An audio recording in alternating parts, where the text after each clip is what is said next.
ठीक है, स्टार्ट करते हैं। तो हम लोगों ने फोर्स मेथड को स्टार्ट करा था।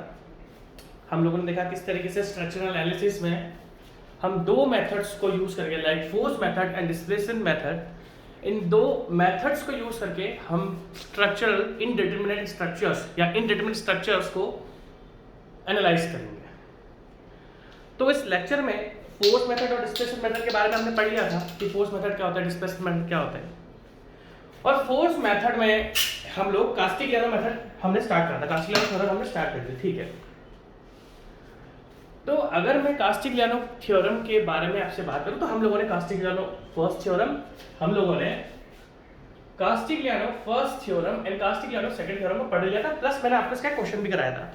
अब देखो मैं आपको बहुत अच्छा सा फंडा बताता हूं जो हम लोगों ने डिस्कस करा। एक होता है आपका फोर्स मेथड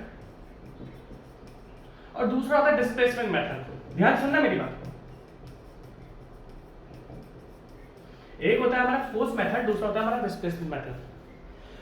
तो अगर मैं डिस्प्लेस फोर्स मेथड तो मैंने आपको दुनिया भर के बता दिए, कास्टिग्लियानो है, वर्चुअल वर्क है, ठीक है, बेटीज है, मैक्सवेल रेसिप्रोकल थ्योरम है, ठीक है, कॉलम मैंने आपको ना फोर्स मेथड बहुत सारे बताए। अगर हम लोग बात करें डिस्प्लेसमेंट मेथड की, देखो मेरी बात आपको ध्यान से सुननी पड़ेगी। तो डिस्प्लेसमेंट मेथड में आपने मेथड सुना होगा स्लोप डिफ्लेक्शन मेथड। कहने का मतलब क्या है, मेरी बात आप ध्यान से सुनना। जो different type of force method है, अगर मैं आपसे पूछूं कि स्टूडेंट की फोर्स मेथड पर ज्यादा पकड़ होती है या डिस्प्लेसमेंट मेथड पर, नो डाउट वो बोलेगा सर डिस्प्लेसमेंट मेथड, क्योंकि डिस्प्लेसमेंट मेथड होता है थोड़ा सा इजी का मतलब क्या है, एक इक्वेशन है, इक्वेशन में मोमेंट की वैल्यू रख दो, डिस्प्लेसमेंट की वैल्यू रख दो, तो आपका क्वेश्चन सॉल्व हो जाता है। फोर्स मेथड थोड़ा टिपिकल है। अब मैं आपको एक बहुत बढ़िया बात बताता हूं। देखो जी, मेरे पास स्ट्रक्चरल एनालिसिस की बहुत सारी बुक्स हैं और मेरे पास स्ट्रक्चरल एनालिसिस की आईईएस की भी बुक्स हैं। तो मैंने एनालाइज करा है, डिस्प्लेसमेंट मेथड तो सब में अच्छा देकर रखा हुआ है, बट फोर्स मेथड किसी भी बुक में अच्छा देकर रखा हुआ नहीं है। क्या कहना चाह रहा हूं मैं आपसे ये कहना चाह रहा हूं कि स्टूडेंट की फोर्स मेथड पर पकड़ नहीं होती और डिस्प्लेसमेंट मेथड पर पकड़ उसकी होती है। क्यों? क्योंकि फोर्स मेथड के ना क्वेश्चंस ढंग से दिए गए हैं। देखो हमारे पास बुक्स है, आप स्टूडेंट हो, आप तो टीचर है, टीचर के पास दुनिया भर की बुक्स होती हैं। क्यों होती है दुनिया भर की बुक्स? क्योंकि वो सोचता है कि यार कोई ना कोई टॉपिक मुझे किसी ना किसी के हिसाब से तो अच्छा मिलेगा। आपको क्या लगता है टीचर बुक्स नहीं पढ़ते? हम भी बुक्स पढ़ते हैं, हम बुक्स के अलावा एक्स्ट्रा नॉलेज भी लेते हैं। तो कहने का मतलब क्या है? कहने का मतलब ये है, फोर्स मेथड बुक्स में अच्छे से नहीं देके रखा हुआ, इसलिए आपको फोर्स मेथड ध्यान से पढ़ना पड़ेगा। सेकंड रीजन क्यों डिस्प्लेसमेंट मेथड स्ट्रांग होता है और क्यों? क्योंकि 3-4 होते हैं। डिस्प्लेसमेंट मेथड क्या 3-4 है, तो आदमी उसको अच्छे से पता है। फोर्स मेथड दुनिया भर के हैं, तो पहली बात तो क्या, ये दुनिया भर के होते हैं, बच्चों को फिर उसमें बुक्स में अच्छे क्वेश्चन नहीं मिलते हैं। तो कहने का मतलब क्या, आपको फोकस फोर्स मेथड पे करना पड़ेगा, क्योंकि डिस्प्लेसमेंट मेथड तो सबके अच्छे होते हैं बट फोर्स मेथड सबके अच्छे नहीं होते। ठीक है, हम क्वेश्चन से चालू करते हैं। तो अगर मैं आपसे बात करूं तो कास्टिग्लियानो चाहूं तो मैं आपको खत्म कर सकता हूं। अगर आप बुक्स देखोगे, आईईएस की बुक्स भी देखोगे, तो भी उसमें भी कास्टिग्लियानो थ्योरम के क्वेश्चंस देके नहीं रखे हुए, एक दो क्वेश्चन देके रखते थे, बात खत्म हो जाती है। बट हम जो डिस्कस करेंगे उसको ध्यान से सुनना। अगर हम कास्टिग्लियानो फर्स्ट थ्योरम की बात करें या सेकंड थ्योरम की बात करें, मैं हल्का सा रिवाइज कर देता हूं आपको। कास्टिग्लियानो फर्स्ट थ्योरम में हमने पढ़ा था कि अगर हम किसी भी मेंबर की स्ट्रेन एनर्जी को किसी भी पॉइंट के डिफ्लेक्शन से अगर पार्शियल डेरिवेट करते हैं तो हमें उस पॉइंट पे लगा हुआ फोर्स P मिल जाता है, जो कि हमने अच्छे से डिस्कस कर लिया।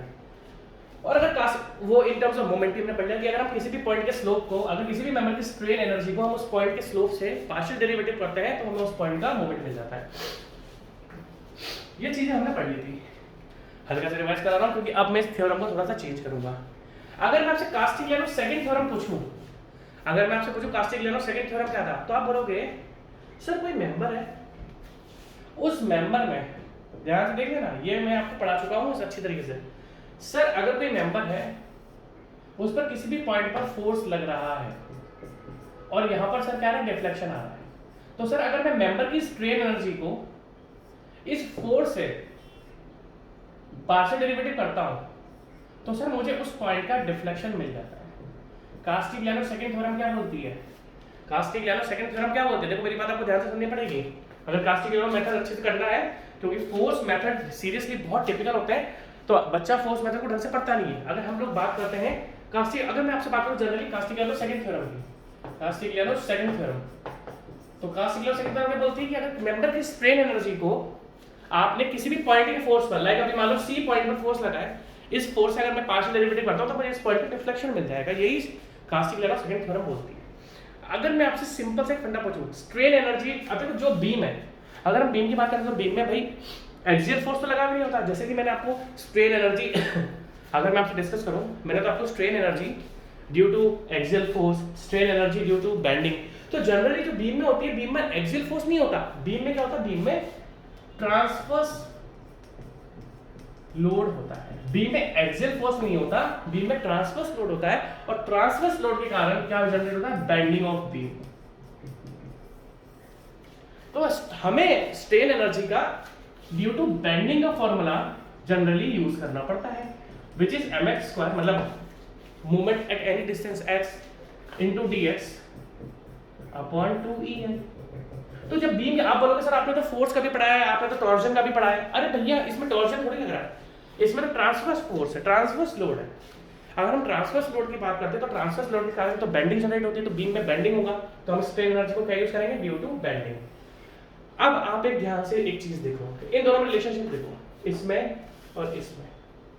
कहने का मतलब है, मैं कुछ बुक्स में किस तरीके से लिखा हुआ था मैं आपको बताता हूं।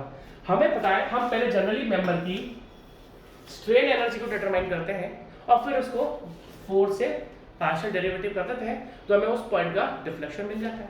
अगर मैं इस फॉर्म, अगर मान लो मैं इसको लिखूं, देखना ध्यान से, इसको मैं ये इस फॉर्म में लिख रहा हूं, strain energy due to bending का फॉर्मूला है, बीम में ट्रांसवर्स लोड है, बीम में बेंडिंग लोड आएगी, बीम में एक्सियल फोर्स नहीं लगा हुआ, ट्रांसवर्स फोर्स लगा हुआ है, बेंडिंग का फॉर्मूला है। तो देखो अगर मैं इसको इस फॉर्मूले को इसमें जनरेट करूं, ध्यान से देखना, तो देखना ध्यान से, इसको इस फॉर्म में लिख रहा हूं।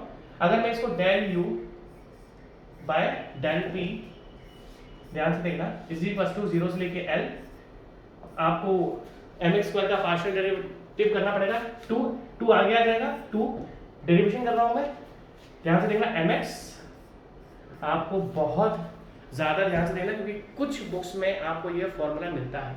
अब मैंने स्ट्रेन एनर्जी को किसके रिस्पेक्ट में, अगर मैं आपसे बात करूं, स्ट्रेन एनर्जी को मैंने किसके रिस्पेक्ट में डिफरेंशिएट कराया, डेरिवेटिव कराया, तो आप लोगे सर स्ट्रेन एनर्जी को तो आपने फोर्स के रिस्पेक्ट में कराया, किसके रिस्पेक्ट में कराया, फोर्स के रिस्पेक्ट में, दैट मींस डेल mx किसके रिस्पेक्ट में कराया, डेल p इनटू dx। अब नीचे क्या है, 2ei, तो क्या होता है, 2 से 2 कैंसिल हो जाता है फाइनली। और अगर मैं आपसे पूछूं, ध्यान से देखना, कल को कंफ्यूज ना हो जाओ, इसलिए मैं आपको चीजें बता रहा हूं, क्योंकि थोड़ा कंफ्यूजन वाली चीजें होती हैं। तो फाइनली अगर मैं आपसे सिंपल सी बात पूछूं, तो del U by del P किसके इक्वल था, डिफ्लेक्शन के इक्वल, तो ये फाइनली फॉर्मूला किसके इक्वल बन गया, दैट मींस ये फॉर्मूला भी आपको बुक्स में मिल सकता है, जिसमें डायरेक्ट हम स्ट्रेन एनर्जी को, actually strain energy due to bending का फॉर्मूला क्या होता है, mx² dx अपॉन 2en। तो इसको आपने क्या करा, जिस फोर्स के नीचे आपको डिफ्लेक्शन, लाइक मेरे को इस फोर्स के नीचे डिफ्लेक्शन फाइंड करना था, तो मैंने इस फोर्स के नीचे, अगर मुझे इस फोर्स के नीचे डिफ्लेक्शन फाइंड करना था, तो मैंने इस फोर्स के रिस्पेक्ट में स्ट्रेन एनर्जी को डेरिवेटिव कर दिया, और फाइनली मेरे को डिफ्लेक्शन मिल गया। तो ध्यान से देखना, 0 से लेके l, ध्यान से देखो, mx, क्योंकि mx² था, mx इनटू, ध्यान से देखना, 2 से 2 कट गया था, del mx by del p into dx upon ei। तो दैट मींस ये फॉर्मूला भी आपको बहुत तरीके से मिलता है, क्योंकि इस फॉर्मूले से हमें डिफरेंट टाइप्स ऑफ क्वेश्चन भी, इस फॉर्मूले को आप लिखो, या मैं आपको देखता हूँ इधर, आपको ढंग से दिख रहा है ये, हाँ दिख रहा है, इस फॉर्मूले को आप देखो, बहुत इंपॉर्टेंट फॉर्मूला है ये, ठीक है। इस फॉर्मूले को ध्यान से देखते हुए लिखना, क्योंकि इस फॉर्मूले से हम कास्टिग्लिआनो थ्योरम की हेल्प से, एक्चुअली ये भी कास्टिग्लिआनो थ्योरम ही तो है, अगर मैं आपसे बात करूं, ये डेल क्या लिखा, हाँ जो स्ट्रेन एनर्जी का फॉर्मूला था उसको मैंने कास्टिग्लिआनो थ्योरम की टर्म्स में कन्वर्ट कर दिया, फाइनली मेरे पास स्ट्रेन एनर्जी का फॉर्मूला ये वाला आपके सामने बन रहा है। थोड़ा ध्यान से देखना, क्योंकि थोड़ा इंपॉर्टेंट है, ठीक है। अगर मैं आपसे पहला क्वेश्चन इजी सा लूं, दूसरा क्वेश्चन एक्चुअली ये क्या हो गया, अगर मैं आपसे क्वेश्चन लूं, जैसे हम एक बीम बनाते हैं, देखो मैं आपको करके दिखा देता हूँ, ये एक बीम है, सिंपल सा केस है, अभी आपको समझ में आ जाएगा, ये लोड लग रहा है P। तो ये क्वेश्चन तो आपने, इस टाइप का क्वेश्चन तो आपने स्ट्रेंथ ऑफ मटेरियल्स में भी करा है, देखो मेरी बात ध्यान से सुननी पड़ेगी आपको, इस टाइप का क्वेश्चन आपने स्ट्रेंथ ऑफ मटेरियल में पढ़ा है, क्योंकि this beam is a determinate beam. Determinate beam, ये बीम क्या है, ये डिटरमिनेट बीम है, बट इस बीम को मैं कास्टिग्लिआनो थ्योरम से भी डिटरमाइन कर सकता हूं। हमें ये डिटरमिनेंट बीम है, अभी मैं आपको इनडिटरमिनेंट बीम्स भी कराऊंगा। ये मैं सोचा कि सर आप तो ओनली डिटरमिनेंट बीम कराओगे, नहीं भाई मैं आपको डिटरमिनेंट बीम इनडिटरमिनेंट भी कराऊंगा अभी, क्योंकि स्ट्रक्चरल एनालिसिस तो इनडिटरमिनेंट बीम्स की ही कहानी है। तो अगर मैं इस बीम के बारे में बात करूं, अगर मैं क्वेश्चन आपसे पूछूं कि आपको you have to determine A B and C, you have to determine deflection at C, आपको डिफ्लेक्शन एट सी डिटरमाइन करना है। तो इसको मैं एक इजी सा क्वेश्चन है, इसके बाद मैं आपके सामने एक अच्छा सा क्वेश्चन लेके आऊंगा, इजी सा क्वेश्चन है। तो इस क्वेश्चन को आप कास्टिलियो थ्योरम से कैसे सॉल्व कर सकते हो, बहुत सिंपल सा है। देखो सिंपल सी बात है, ये सिंपली सपोर्टेड बीम है और लोड आपका सेंटर पे लगा हुआ है, तो ये डिस्टेंस है L/2 और ये डिस्टेंस है L/2। मुझे क्या फाइंड करना है, मुझे डिफ्लेक्शन फाइंड करना है। और मैंने आपको मैंने अभी आपके सामने डिफ्लेक्शन की फॉर्म बताई थी, जीरो से लेके Castigliano theorem, second theorem, mx into partial derivative of mx with respect to load P into dx upon EI, dx upon EI, ये फॉर्मूला। अब देखो हमें क्या फाइंड करना है, सिंपल सी बात है, हमें क्या फाइंड करना है, हमें sir deflection under load P find करना है। तो देखो यहां पर मैंने लोड P से, जब दैट मींस जिस लोड के नीचे का, क्या कहने का मतलब है, जिस लोड के नीचे का डिफ्लेक्शन आपको फाइंड करना है, ये फॉर्मूले में उस जगह वो लोड आ जाएगा। अभी हमें डिफ्लेक्शन एट सी फाइंड करना है। अभी सी पर कौन सा लोड लगा है, अगर मैं आपसे सिंपल सी बात पूछूं, सी पर अभी कौन सा लोड लगा हुआ है, तो आप बोलोगे सर सी पर तो सर लोड P लगा है, तो हमें से स्ट्रेन एनर्जी का फॉर्मूला सिंपल फंडा है। हमने क्या करा, देखो ये T है, तो बच्चों की चीज है, यहाँ पर P/2 आ जाएगा, मेरे को सॉल्व करने की जरूरत नहीं है। सिमेट्रिकल बीम है, एक सिंपली सपोर्टेड बीम है, ऊपर से सिमेट्रिकल बीम है। सिमेट्रिकल बीम का मतलब क्या है, इन दोनों को मैं ओवरलैप कर सकता हूँ। कहने का मतलब क्या है, ये लेंथ क्या है L/2, ये लेंथ क्या है L/2, लोड सेंटर पे लगा है तो आधा लोड इधर चल जाएगा, आधा लोड इधर चल जाएगा, P/2। स्ट्रेंथ तो मटेरियल में सब सिखा रहेगा, बच्चों की चीज है, स्ट्रक्चरल एनालिसिस में नहीं बता सकता। हाँ कुछ टिपिकल होगा तो मैं आपको रिएक्शन सॉल्व करके दिखाऊंगा, कुछ टिपिकल बीम होगी तो मैं आपको रिएक्शन सॉल्व करके दिखाऊंगा, बट ऐसे बच्चे वाले क्वेश्चंस में हम रिएक्शंस को डायरेक्ट लिखेंगे, ठीक है। तो हमें किसी भी एक्स की, अगर आप देखोगे तो ये एक सिमेट्रिकल बीम है, तो क्या होगा कि हम आधे पोर्शन के लिए इक्वेशन बना लेंगे। कहने का मतलब क्या है, अगर मैं फॉर ए बी पोर्शन लिखूं, सॉरी फॉर एसी पोर्शन अगर मैं आपके सामने लिखूं, फॉर एसी पोर्शन, तो अगर हम एसी पोर्शन के बारे में बात करते हैं, देखो जी अभी मैं कंटिन्यू करने वाला हूं इस टॉपिक को, ध्यान रखना है, एक चीज आपको ध्यान से देखनी पड़ेगी। अगर मैं एसी पोर्शन के बारे में बात करूं तो बीम में सैगिंग हो रही है, और सैगिंग में जो पहला मोमेंट आता है वो क्या आता है, पॉजिटिव। ये तो बच्चों वाली चीज है, देखो बीम झूल रही है और पहला यहाँ पे मोमेंट क्या है, P/2, और पहला फोर्स कौन सा है, P/2। तो जो इस P/2 की वजह से मोमेंट आएगा वो पॉजिटिव आएगा। दैट मींस सैगिंग में जो हम पहला मोमेंट लेते हैं वो क्या लेते हैं, पॉजिटिव, और जो पहला मोमेंट जा रहा है वो कैसे जा रहा है, क्लॉकवाइज। समझ में आई बात।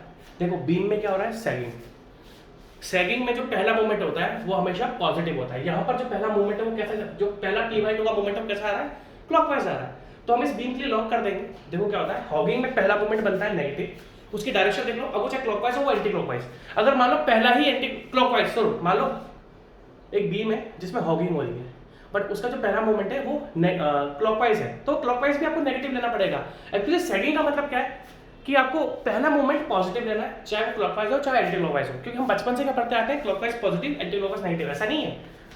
सैगिंग का फंडा ये है, सैगिंग में पहला मोमेंट अब वो चाहे क्लॉकवाइज हो चाहे वो एंटी क्लॉकवाइज हो, पॉजिटिव बनता है। यहाँ पर पहला मोमेंट क्या बनता है, पॉजिटिव, तो दैट मींस अगर क्लॉकवाइज पॉजिटिव बन रहा है तो anti clockwise no doubt negative बनेगा, ठीक है। सो अगर हम एसी पोर्शन की बात करते हैं तो सैगिंग है, और मान लो मैंने किसी भी एक्स डिस्टेंस पे, आपको ध्यान से देखना पड़ेगा, मैं आपको बता रहा हूँ स्ट्रक्चर एनालिसिस की एक भी किताब अच्छी नहीं है। हाँ डिस्प्लेसमेंट मेथड की बुक्स अच्छी हैं, आप जो बुक्स पढ़ते हो आप देख लेना, आपको फोर्स मेथड अच्छे से होगा ही नहीं, क्योंकि फोर्स मेथड घुमा देता है। छोटे बहुत सारे मेथड्स हैं, उसके दो तीन क्वेश्चन देके रखे हैं, तो बच्चे को समझ में नहीं आता। अपन क्या करेंगे, एक एक क्वेश्चन करके रखेंगे, ठीक है। तो mx ले लिया, फॉर एसी पोर्शन किसी भी एक्स डिस्टेंस पर ले लिया, तो moment at any x distance क्या बनाएगा, P/2 force into perpendicular distance जो कि x है। अब मैं इस फॉर्मूला का यूज कर रहा हूं, जैसे कि आप देख सकते हो AC and CB portions are similar, तो आपको एक चीज ध्यान रखनी पड़ेगी, ये जो स्ट्रेन एनर्जी है ना, ये हम इस डेल को स्ट्रेन एनर्जी को, देखो मेरी बात आपको ध्यान से देनी पड़ेगी, ये जो डेल आया है उसमें मैंने मेंबर क्या है, ए से लेकर बी तक। आपको हमेशा ध्यान रखना है कि स्ट्रेन एनर्जी हमेशा टोटल मेंबर की कैलकुलेट करी जाती है। चॉइस को थोड़ा मैं कह रहा हूं, आपकी चॉइस है। आपको अगर ये क्वेश्चन सॉल्व करना है तो आप strain energy of AC portion plus strain energy of CB portion, strain energy of AC portion plus strain energy of CB portion.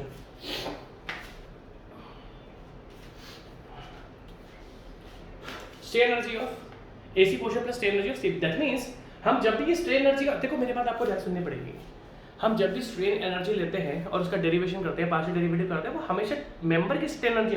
आपको फर्स्ट डे से मैं क्या बोलता आ रहा हूं, आपको फर्स्ट डे से मैं क्या बोलता आ रहा हूं कि ये जो यू होती है ना, ये टोटल मेंबर की स्ट्रेन एनर्जी होती है। ये यू जो होती है टोटल मेंबर, ऐसा नहीं कि आधा मेंबर ले लिया। अगर मेरे को क्वेश्चन सॉल्व करना पड़ेगा तो मुझे एसी प्लस सीबी करना पड़ेगा, बट अगर आप ध्यान से देखोगे तो एसी और सीबी पोर्शन आपका सिमिलर है। तो हम क्या करेंगे, हम ओनली एसी के लिए इक्वेशन बनाएंगे, डबल कर देंगे, 2 से मल्टीप्लाई। लाइक अगर मैं बात करूं इस इक्वेशन में रखूं तो दैट मींस डेल, अब मैंने किस लोड का रेस्पेक्ट करा, पी लोड किस पे लगा हुआ, सी, तो डेल सी कैसे आ जाएगा, ध्यान से देखना, 0 से लेके अब एसी पोर्शन की लेंथ कितनी है, l/2, एसी पोर्शन की लेंथ कितनी है, l/2, दैट मींस 0 से लेके l/2, आपको ध्यान से देखनी पड़ेगी बात, 0 से लेके l/2। वैसे एक बात श्योर कि जब भी मैं लेक्चर चालू करता हूँ, पता नहीं यार किसको मुझसे इतनी चिढ़ मस्ती की पता नहीं क्या हो जाता है मुझे। अभी मेरे को वही प्रॉब्लम हो रही है जो सबको कॉमन चल रही है ना आजकल, वो सारी वही, तो सांस वास फूलना मुलना एक्सेट्रा, ठीक है। तो सीरियसली मेरे पीछे तो भाई साहब कोई पीछे पड़ा हुआ है कि इसके लेक्चर बनने नहीं देना। तो मेरे गांव वाले होंगे यार, मेरे गांव वाले ना मेरी सक्सेस देख के ना खुश नहीं रह पाते। तो हमने लास्ट वीक चालू करा था, फिर एकदम से लफड़े हुए, बट कोई नहीं, हम भी ढीठ है, हम भी आखिरी दम पे लड़ते रहे, कोई बात नहीं, चालू करते हैं। तो डिफ्लेक्शन एट सी हमने क्या करा था, हमें टोटल मेंबर के लिए इक्वेशन बनानी है, बट बात ऐसी कि एसी और सीबी सिमिलर है, तो हमें करेंगे 0 से लेके l/2 एसी के बनाएंगे और उसको 2 से मल्टीप्लाई कर देंगे। क्यों? क्योंकि एसी और सीबी पोर्शन आपका सिमिलर है, ठीक है। अगर सिमिलर नहीं होता, जैसे कि मैं आपको एग्जांपल दूं, लाइक ऐसा पोर्शन होता, ऐसा सॉरी ऐसा पोर्शन, तो ये यहां पर आपका एसी और सीबी सिमिलर नहीं है, यहां पर आपको अलग अलग इक्वेशन बनानी पड़ती है। तो मैं आपको सब बताऊंगा, टेंशन की जरूरत नहीं है। तो अगर हम 0 से लेके l/2 भाग 2 रख दिया, क्योंकि एसी और सीबी सिमिलर है, देखो ध्यान से देखो, mx कितना है, px/2, देखो यहाँ पुट कर रहा हूं मैं, px/2, ठीक है। अब देखो first partial derivative with respect to p, अब आप ध्यान से देखना, ये देखो mx है, अगर मैं इसको देखो ध्यान से, ये mx है, इस पोर्शन को मिटा दूंगा थोड़ा सा, ये मेरे को काम आ जाएगा, है ना। इस पोर्शन को मिटा देते हैं, थोड़ा स्ट्रक्चर से ध्यान से देखना, तभी मजा आएगा। और मैं बिल्कुल टाइम दूंगा आपको, टेंशन लेने की बिल्कुल जरूरत नहीं है कि सर आपने कंजूसी में पढ़ा दिया। मैं आपको बिल्कुल कंजूसी में नहीं पढ़ाऊंगा, क्योंकि बुक्स ने बहुत कंजूसी कर रखी है फोर्स मेथड पर, और मैं आपको गारंटी बोलता हूँ कि बुक्स या फोर्स मेथड पढ़ ही नहीं सकते हो, क्योंकि उन्होंने कहीं पर भी कुछ दे रखा है, कुछ भी दे रखा है उन्होंने। कोई सी भी बुक ले लो इंडिया में, सब ऐसे ही है, फर्जी सी, कोई ढंग की बुक नहीं है। अब देखो मैं बुक्स की तारीफ भी करता हूँ, ऐसी बात नहीं है, आप अभी ये मत बोला कि सर आप बुक्स नहीं, मैं तारीफ भी करता हूँ, बट जो फर्जी है वो फर्जी है, ठीक है। तो हमें mx रख दिया, px/2 रख दिया, उसके बाद हमें del mx by del b, that is partial derivative of moment. अब देखो पार्शियल डेरिवेटिव क्या आएगा यहाँ पर, ध्यान से देखना, del mx by del b यहाँ पर क्या आ रहा है, ध्यान से देखो, x/2 क्या आ जाएगा, x/2। अगर आप इसको mx को p के रेस्पेक्ट में करोगे तो क्या बच जाएगा, x/2, p 1 बन जाएगा, तो that means multiply by x/2 into dx upon ei। तो क्या करते हैं, 4, ये 2 तो बाहर से ही था, इस 2 से ये 2 कट जाएगा, बिल्कुल कट जाएगा, क्योंकि 2 बाहर है और px/2 अंदर था, तो डायरेक्ट 2 से 2, ध्यान से देखना, del c is equal to 0 से लेके l/2, ध्यान से देखना पड़ेगा आपको, px² 2 इनटू dx अपन ये 1/2 बाहर ले लिया, px² 2 मैंने बाहर ले लिया इनटू dx अपन ei भी आप बाहर ले सकते हो, कोई बात नहीं, आप अपन ei। तो अगर मैं इसका इंटीग्रेशन करूंगा, ध्यान थोड़ी राइटिंग बेकार आ रही है, तो अगर मैं इंटीग्रेशन करूंगा तो del c is equal to 1/2 ei मैंने बाहर ले लिया, px³ 3 इंटीग्रेशन कर दिया मैंने, और वैल्यू कर रखी है मैंने 0 से लेके l/2, भाई P X square by 2 into D X, E I मैंने बाहर ले लिया, 2 ऑलरेडी बाहर था, तो पी एक्स स्क्वायर का इंटीग्रेशन क्या होगा, एक्स स्क्वायर का इंटीग्रेशन क्या होगा, एक्स क्यूब, नीचे आ जाएगा 3। अब इसमें आपको क्या रखना है, एल बाई 2 पुट करना है, तो finally del C is equal to 1। यार मैं कहाँ लिखूँ, राइटिंग नहीं बेकार है, इधर लिखता है तो थोड़ा राइटिंग बेकार है मेरी। अब मैं आपको बताऊंगा, आप बोलोगे कि सर जब ये हम डायरेक्टली स्ट्रेंथ ऑफ मटेरियल में सॉल्व कर लिए थे तो यहाँ पर हम जबरदस्ती का क्यों करें। एक सेकंड, बहुत टेढ़ा हो रहा है, एक सेकंड रुको, ठीक है। आप बोल सकते हो कि सर जब हम स्ट्रेंथ ऑफ मटेरियल में ये क्वेश्चन सॉल्व कर लिया था by using static equilibrium equations, तो आपने ये मेथड क्यों बताया, क्योंकि भैया आपको एग्जामिनर बोल सकता है कि वो कास्टिग्लियानो मेथड से ही आपको सॉल्व करना है। देखो जी, आपको जो एग्जामिनर बोल सकता है कि वो कोई भी क्वेश्चन आपको दे देगा और बोलेगा तो एक काम कर, इसको कास्टिग्लियानो थ्योरम से ही सॉल्व कर, तो आपको कास्टिग्लियानो थ्योरम से ही सॉल्व करना पड़ेगा, ठीक है।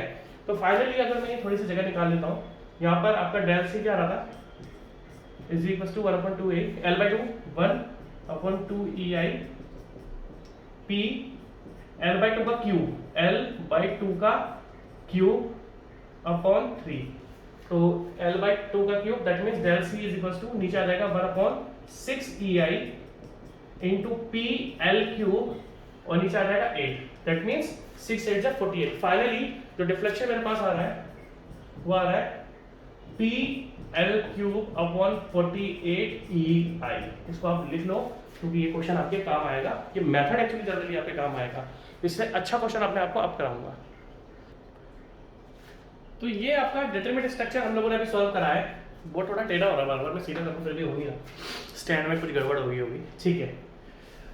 तो अभी तक ये हमने डिटरमिनेंट स्ट्रक्चर करा था, ठीक है जी, डिटरमिनेंट बीम थी। अगर मैं आपसे बोलूं एक प्रॉप्ड कैंटिलीवर, कैंटिलीवर का भाई कैंटिलीवर,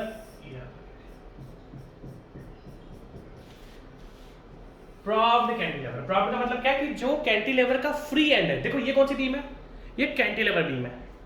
प्रॉप्ड मतलब जो फ्री एंड है वहां पर आपने उसको एक सपोर्ट प्रोवाइड कर दिया, और बीम की जो रिजिडिटी है वो अलग अलग है। ये एक बहुत अच्छा क्वेश्चन है जो बार बार एग्जाम्स में आता है आपका, इसकी जो रिजिडिटी है वो अलग अलग है कुछ इस तरीके से, ठीक है। बीम की रिजिडिटी, रिजिडिटी का मतलब फ्लेक्सुरल रिजिडिटी अलग अलग है, लाइक इसकी 2 EI है,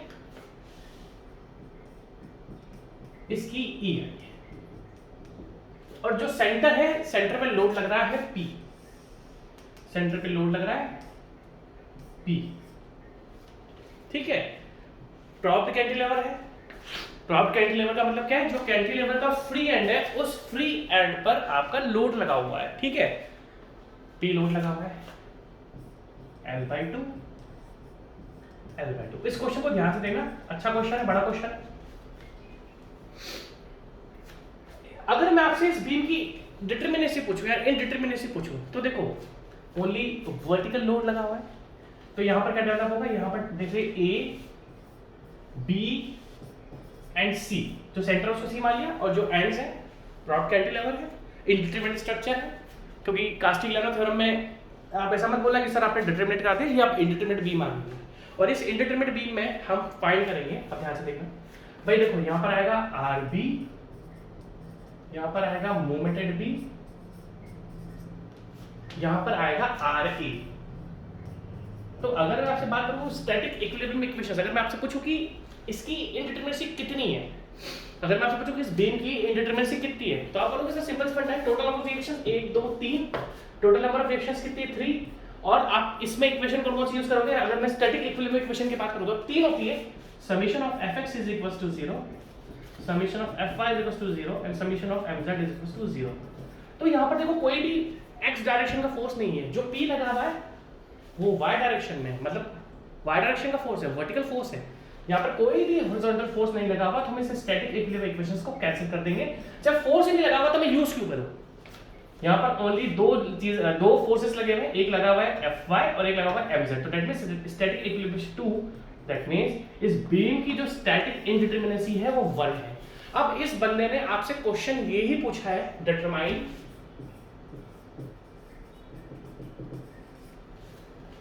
unknown reaction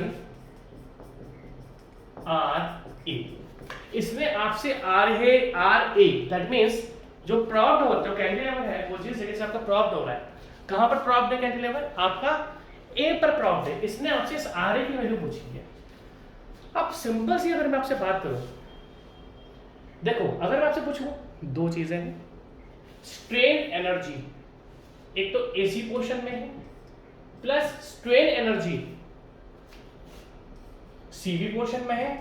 अब ये दोनों सिमेट्रिकल तो है नहीं भाई, ये दोनों सिमेट्रिकल तो है नहीं, क्योंकि एक पहली बात तो ये देखो सिमेट्रिकल वाला फंडा किस में चलता है, आपका मान लो सिंपली सपोर्टेड बीम है, या आपका सिमेट्रिकल सिंपली सपोर्टेड बीम है, या सिमेट्रिकल फिक्स्ड बीम है, उस पर तो चल जाएगा फंडा।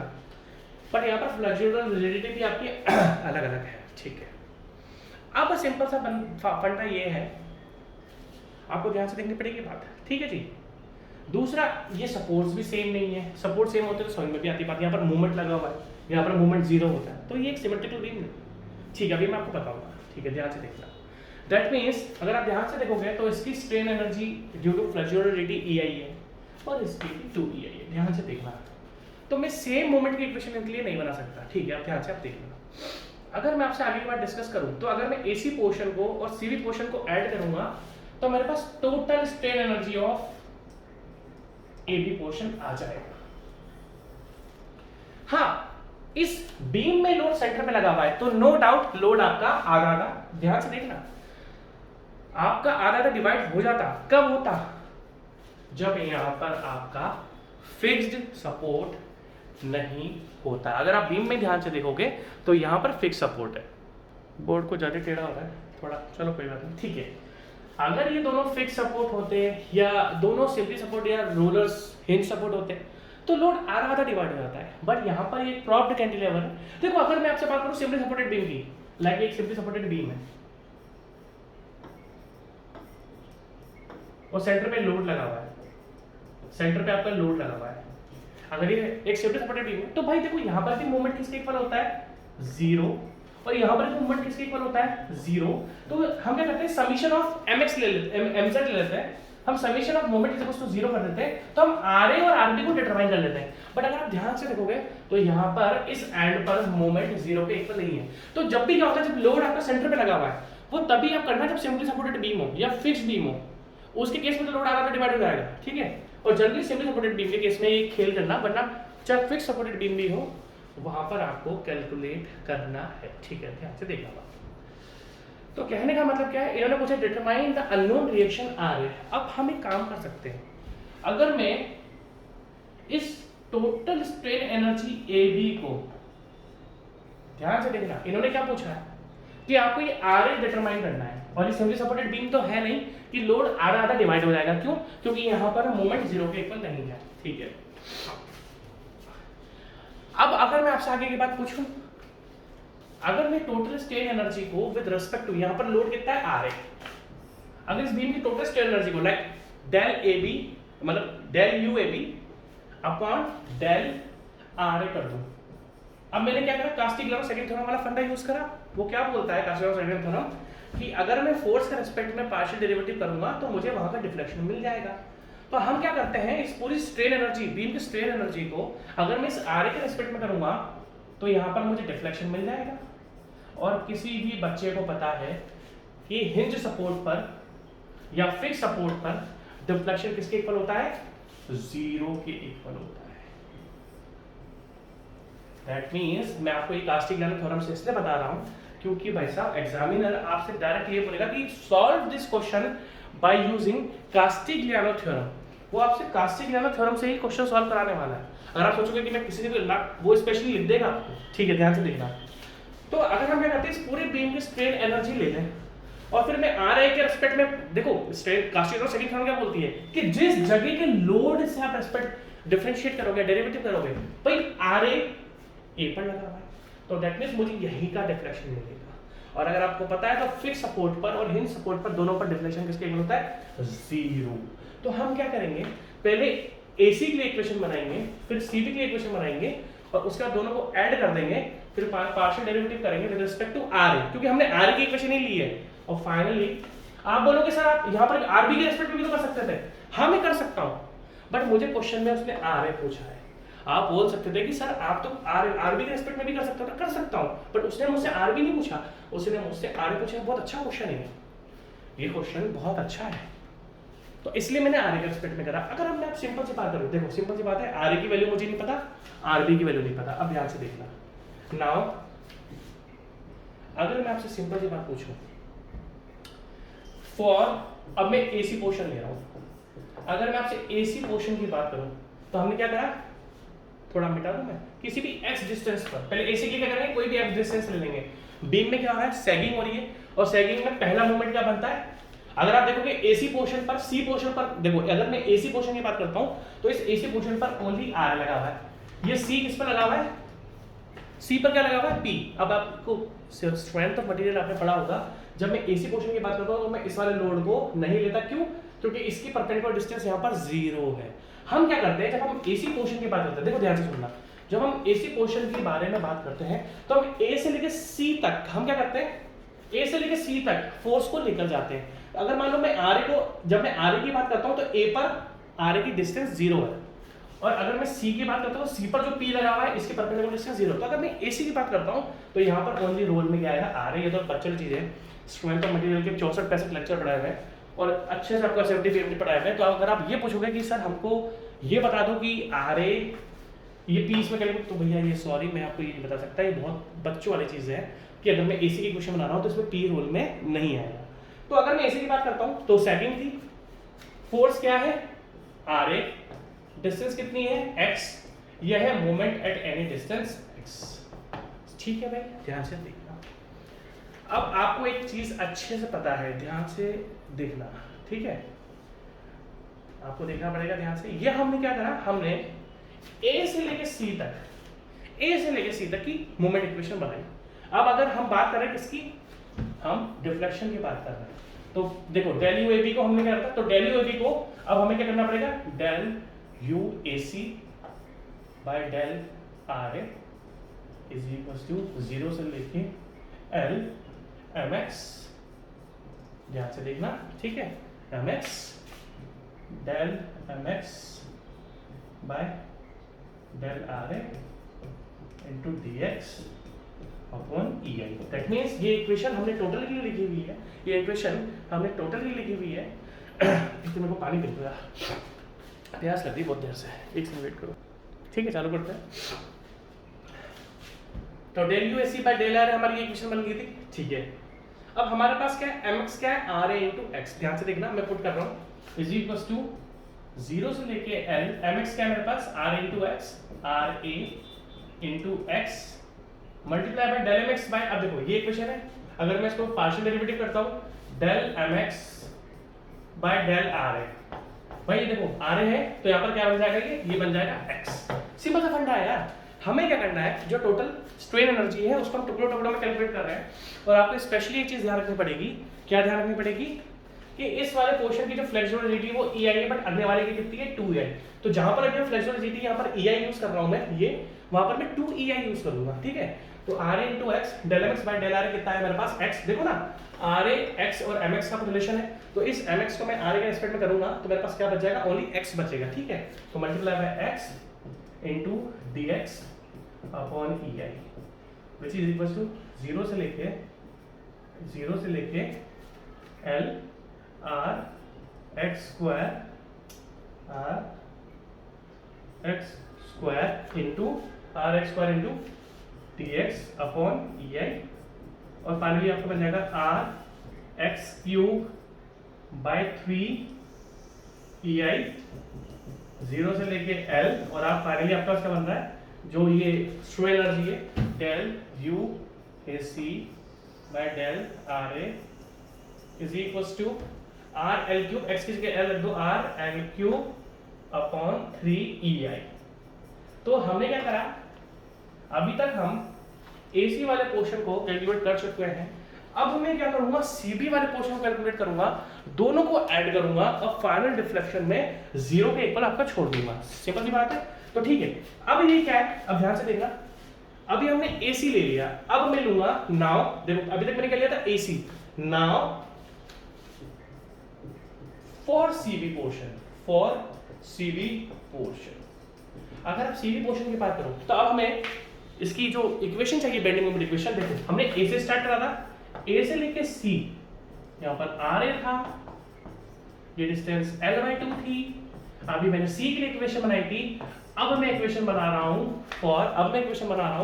फॉर सीबी, सीबी के लिए इक्वेशन बनाऊंगा। तो दैट मींस देखो यार, स्ट्रेंथ ऑफ मटेरियल के कॉन्सेप्ट आपके बहुत स्ट्रांग होने चाहिए। अगर आपको स्ट्रक्चरल एनालिसिस पढ़ना है तो आपके स्ट्रेंथ ऑफ मटेरियल कॉन्सेप्ट बहुत स्ट्रांग होना चाहिए। अगर मैं बेंडिंग मोमेंट इक्वेशन बना रहा हूं सीबी, तो आप मुझे यहां से लेके यहां तक का एक्स लेना पड़ेगा। कहां तक लेना पड़ेगा? किसी भी सीबी पोर्शन में। देखो आपको तो पता ही, जो बच्चा स्ट्रेंथ ऑफ मटेरियल पढ़ चुका है उसके लिए बहुत आसान है। अगर मेरे को सीबी के लिए इक्वेशन बनानी है, तो सीबी के लिए इक्वेशन क्या बनेगी, अब ध्यान से देखना। सीबी के लिए इक्वेशन क्या बनेगी, ध्यान से देखो। अगर मैं, क्योंकि जहां से हम x को, देखो x हमने यहाँ 0 माना हुआ है, तो जिस जगह से हम x को 0 मानते हैं वहां से x को कंसीडर करते हुए हम आगे के पोर्शन में चलते रहते हैं। तो नो डाउट बच्चों को अच्छी तरीके से पता होगा जिन्होंने स्ट्रेंथ ऑफ मटेरियल अच्छे से पढ़ी है। अब अगर मैं सीबी के लिए आपकी बेंडिंग मोमेंट इक्वेशन बना रहा हूँ, तो सीबी में क्या क्या आ रहा है, देखो ये डिस्टेंस कितनी है, L/2। ध्यान से देखना,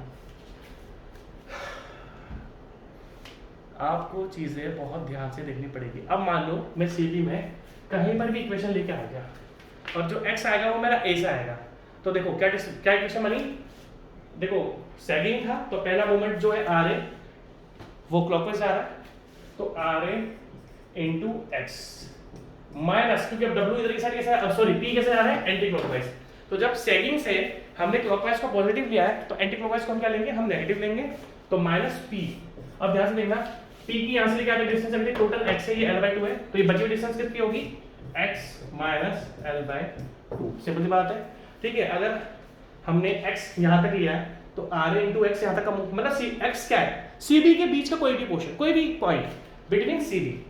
हमने CB मतलब CB में कहीं पर भी आप x को ले सकते हो, कोई जरूरी नहीं है कि सेंटर में लो या 1/4 पे लो या 3/4 पे लो, कहीं पर भी आप ले सकते हो। तो अगर हम क्या की बात करते हैं, तो यहाँ से लेके आते हैं RA इंटू एक्स, ये एंटी क्लॉकवाइज आ रहा है, माइनस P। अब देखो ये बची हुई डिस्टेंस कितनी होगी, x माइनस L/2। ये आपकी मोमेंट इक्वेशन है फॉर CB पोर्शन, ये आपकी इक्वेशन है फॉर CB पोर्शन। तो अब जिस तरीके से मैंने क्या करा था, del UAC by del RA निकाला फॉर ऐसी पोर्शन, अब मैं क्या फाइंड करूंगा, ध्यान से देखना, del UCB by del RA for CB portion. और फाइनली हम इन दोनों को ऐड कर देंगे, देखते हैं। अगर ये mx है, देखो फॉर्मूला क्या बनता है, 0 से लेके L जो भी x है, ठीक है। ये ध्यान देना कि अरे यार गलती कर दी, बताऊँ क्या गलती करी, ये L/2 आएगा आपका, क्योंकि जो AC पोर्शन है, आप में से कुछ स्टूडेंट समझ भी चुके होंगे, जो AC पोर्शन है आपका, वो 0 से लेके L/2 है। ये आप थोड़ा सॉल्व करो, क्योंकि मैंने इससे आगे गलती कर दी है, इसे मुझे क्रॉस चेक करने दो ये, ठीक है। हमने गलती करी है ये, क्योंकि जो आपका AC पोर्शन है वो 0 से लेके L/2 है। अब दैट मींस हमें यहाँ पर, क्योंकि देखो AC पोर्शन क्या है, अगर मैं आपको बताऊं, देखो ध्यान से देखना, ये मैं इधर दिखाता हूँ आपको। अगर हम AC की बात करते, देखो यहाँ पर x कितना है, 0, यहाँ पर x कितना है, L/2, और यहाँ पर x कितना है, L, यहाँ पर x कितना है, L, यहाँ पर x कितना है, L/2, और यहाँ पर x कितना है, L। तो अगर मैं AC पोर्शन की बात करता हूँ, तो AC पोर्शन में x है 0 से L/2, तो दैट मींस ये 0 से लेके L/2 आएगा, और यहाँ पर ये गलत है, फाइनली आपके पास ये आ जाएगा 0 से लेके, सॉरी L/3 था, तो x की जगह में L/2 करना है, तो 8 3 24, दैट मींस आएगा R, भाई L/2 करूंगा तो 8 आ जाएगा, 8 को 3 से मल्टीप्लाई करूंगा तो RL³ upon 24EI, RL³ upon 24EI। ध्यान से देखना इस चीज को। अब देखो, अब अगर हम बात करते हैं इस इक्वेशन की, हम बात करें CB पोर्शन की, तो C पर x कितना है, L/2, C पर x कितना है, L/2, और B पर x कितना है, L। तो दैट मींस जो इसकी लिमिट्स बनेगी इंटीग्रेशन की, वो देखो, अगर हम बात करते हैं आपको ध्यान रखना AC पोर्शन की, अगर मैं आपसे बात करूं AC पोर्शन की, तो AC में x था 0 से लेके L/2।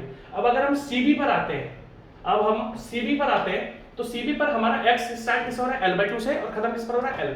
तो फाइनली आपको ये इक्वेशन बनानी पड़ेगी इस तरीके से। तो क्या इक्वेशन थी, L/2 से लेके L mx into del mx upon 2ei, sorry अब मैं आपको बताता हूँ 2ei मैंने डायरेक्ट लिख दिया। अगर आपको ध्यान हो तो इस वाले पोर्शन की फ्लेक्सुरल रिजिडिटी कितनी है 2ei है। पहले वाले पोर्शन की फ्लेक्सुरल रिजिडिटी ei और इस वाले पोर्शन की फ्लेक्सुरल रिजिडिटी कितनी है 2ei। तो दैट मींस हम क्या पुट कर देंगे 2ei into dx, जो हमने यहाँ करा था सेम मैंने वहां करेंगे, बट डिफरेंस क्या है, इस m को हमें डिफरेंशिएट करना है with respect to r e। ये आपका टोटल इक्वेशन बन गया mx into del mx with respect to, एक सेकंड अगर ये थोड़ा ढंग से लिख देता हूँ, ठीक है, एक second, mx del mx by del ra into dx upon 2ei, ठीक है जी। तो आपको ये बड़ा सा फॉर्मूला बनेगा और आपको यार अभी खुद कैलकुलेट करना, मैं थोड़ा बहुत बता देता हूँ, मैं लिमिट पुट नहीं करूँ, कर दूँ क्या लिमिट पुट, चलो मैं लिमिट पुट, इच्छा नहीं हो रही यार, बड़ा लंबा है क्योंकि ये ना, देखो मैं आपको बता देता हूँ, चलो मैं कर देता हूँ। तो हमें del mx by del R करना है, तो del mx by del R क्या बन जाएगा, अगर मैं यहाँ से देखूँ तो del mx by del R आपका क्या बन रहा है, ध्यान से देखना, देखो यहाँ पर आर है x और ये कांस्टेंट है तो ये 0 बन जाएगा, समझ लो ना, क्योंकि आर की बस वाली टर्म आएगी, तो अगर मैं m को r के रिस्पेक्ट करूंगा तो ओनली ये वाली टर्म रोल में आएगी, अगली टर्म तो बन जाएगी आपकी 0 बन जाएगी। तो del mx by del R कितना है आपका x। तो अगर आप ध्यान से देखोगे, मैं दिखा देता हूं आपको,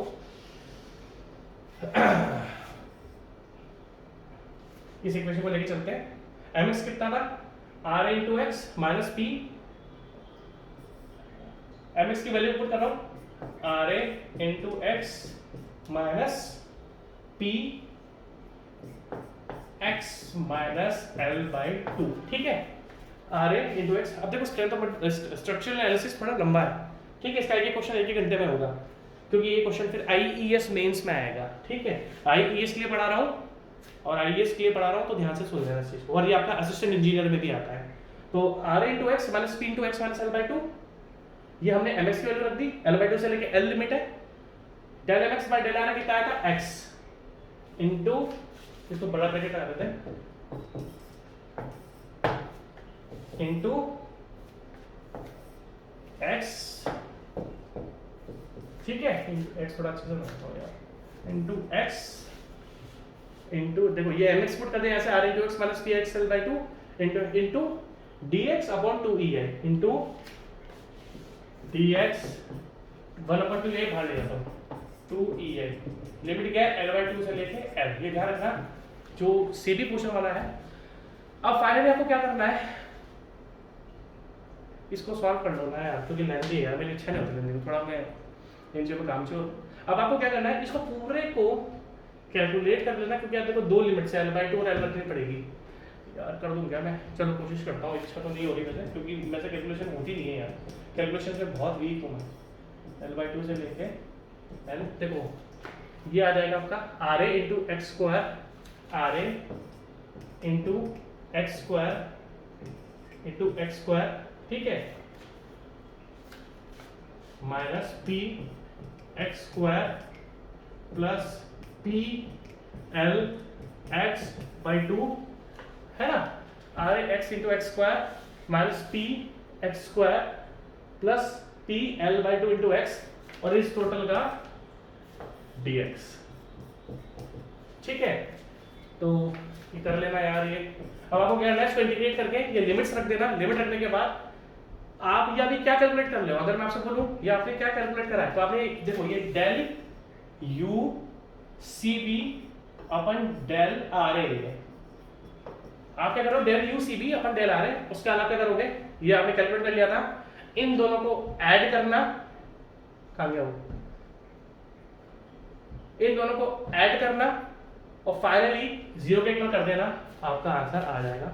थोड़ी यार काम चोरी आई कैलकुलेशन करने में, इसलिए आपसे माफी चाहूंगा क्योंकि लंबा है, 15 मिनट लग जाएंगे, मैं सॉल्व करते रहते, समझ गया। हमने देखो डेल यू सी बी तो ये डेल यू कहाँ गया, ये del U A C plus del R है, हमने ऐसे कैलकुलेट कर लिया।